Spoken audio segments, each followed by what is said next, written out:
Okay, so let's get right into this, because there's a huge story coming out of India about a major new player in the world of artificial intelligence. And look, this is about way more than just another chatbot. This is about a strategic move that could really put India on the global AI map. So here's the big question, right? Can an AI built in India really take on the giants like ChatGPT and Google Gemini? Well, a startup out of Bangalore called Sarvam AI is making some pretty bold claims. They're not just saying they can compete. They're saying that on their home turf, they can actually be better. And you know what? They're not just talking a big game. They've got the data to back it up. Take a look at this. When it comes to reading and recognizing text in Indian languages, that's a process called OCR.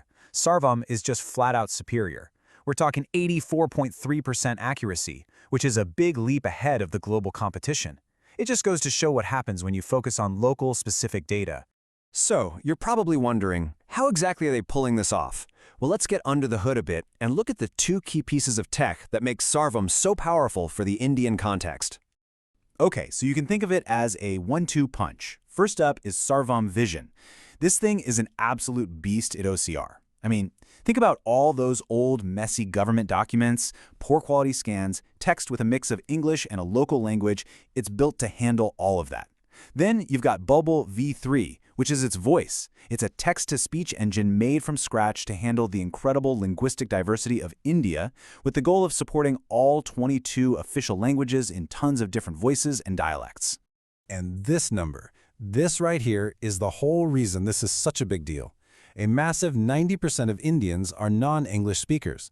That's a huge population that, let's be honest, the big global models often miss or don't serve very well because they're trained on mostly Western data. Sarvam AI is being built to close that exact gap. Okay, so we've seen the tech, but honestly, Sarvam AI represents something much, much bigger than just a single product. It's a perfect example of a crucial strategic idea for our time called sovereign AI, and this goes way beyond just building a cool piece of software. So what on earth is sovereign AI? Well, in a nutshell, it's about a nation building and controlling its own AI destiny from start to finish. We've all heard that data is the new oil, right? Well, this is about a country owning its own refinery, its own pipelines, and setting its own rules for how that oil is used. It's about technological self-reliance. And it really comes down to these three key pillars. First, you have to train your AI models on your own country's data. Second, you need to host them on your own computing infrastructure, right here at home. And third, the whole system has to be governed by your own laws and priorities, not the rules of some other country. But why is this so important? Why go through all the trouble? Well, as it turns out, the stakes for getting this right, or wrong, are incredibly high. We're talking about everything from national security to economic freedom to preserving a nation's very culture. I mean, check out this quote. It really puts things into perspective. People are now talking about sovereign AI as a strategic asset that's right up there with having your own nuclear program or your own space program. It's that fundamental to a nation's power and future in the 21st century. And if you don't have it, you run the risk of what people are calling data colonization, where your country's most valuable information is owned and controlled by foreign companies and governments.